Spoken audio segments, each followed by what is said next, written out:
Jeļena ar ģimeni no Rīgas uz laukiem pārvācās pirms 10 gadiem.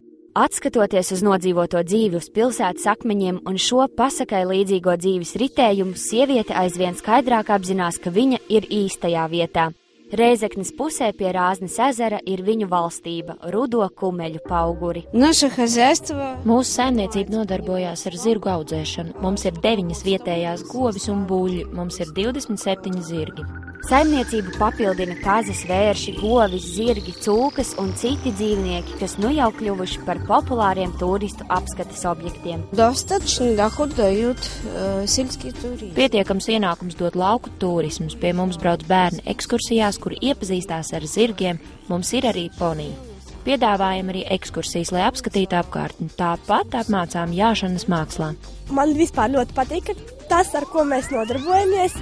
Man ļoti patīk, ka māte man iesaistījās, ka atveda mani dzīvot uz laukiem, ka es sāku nodarboties ar zirgiem, un ka starp visiem pārējiem jauniešiem ir ar ko izdalīties, un nevajag staigāt un mēģināt izdalīties ar kaut ko sliktu, bet ir labs kaut kas. Diezgan daudz jaunieši, kuri arī sāka ar mani draudzēties, sāka braukāt pie zirdziņiem, jāt un piedalīties dažādās sacensībās arī. Lai gan kopējā valsts situācija un krīze spiež no daudz kā atteikties, arī šai ģimenei viņi turās pretī sitieniem un turpina savu sirds darbu. Mūsu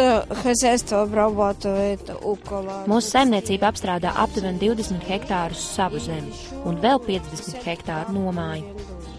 Saimniecība darbojās jau 10 gadus. Nodokļu maksātāji mēs esam no 2005. gada. Vidējais apgrozījums ir līdz 10 000 latu. Pietiek pieticīgam dzīvesveidam. Pakāpeniski vien saimnieki paplašināja uzņēmumu specifiku, piedāvājot iespēju gan vizināties pasaku karietē, iepazīties ar dzīvnieku pasauli un iepriecināt pilsētas svētkos ar poniju izgājienu. Taču tehnika, ar kuru pārvadā aprīkojumu no vienas vietas uz otru, palēnām nolietojās un saplīsa.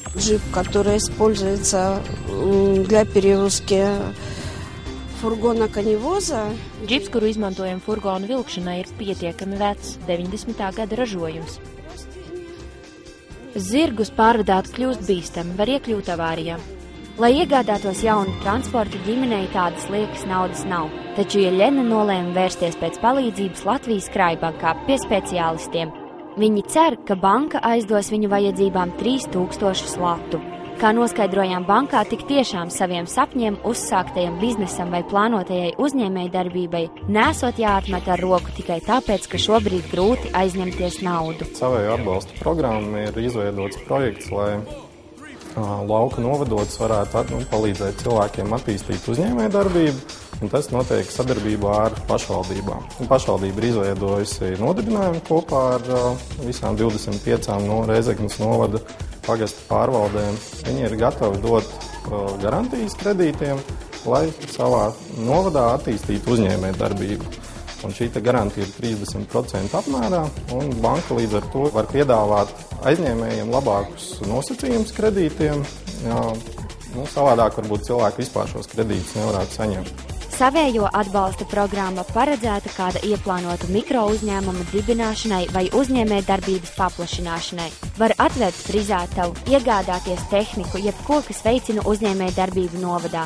Aizņemties no bankas var līdz 3000 latu ar iespēju biznesu attīstīt. Šī iniciatīva ir nākusi tieši no paša Rēzeknes novada puses, un Krājbanka sadarbojas ar pašvaldībām, un lai šī sadarbība nebūtu tāda vienpusēja, ka mēs tikai prasam, lai pašvaldība atver, piemēram, norēķina kontu bankā, pārskaita darbiniekiem algas, lai arī banka no savas puses varētu kaut ko dot, tad mēs atsaucāmies uz šo piedāvājumu un arī izstrādājām šos kredītu nosacījumus.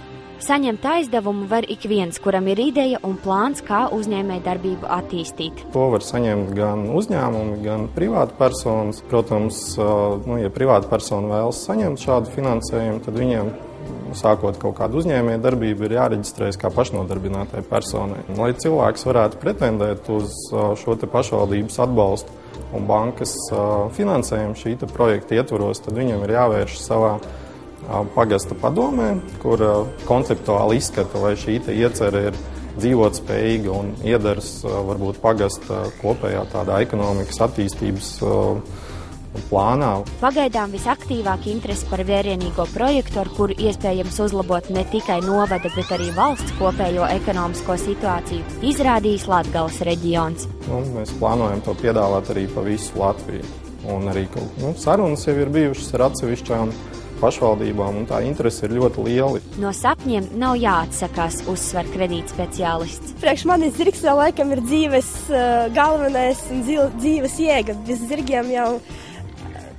Zirgi tas ir kaut kas tāds kā slimība. Ja tu ar zirgiem saslimi, tad jau vēlāk tu bez viņiem dzīvot arī nevarēsi.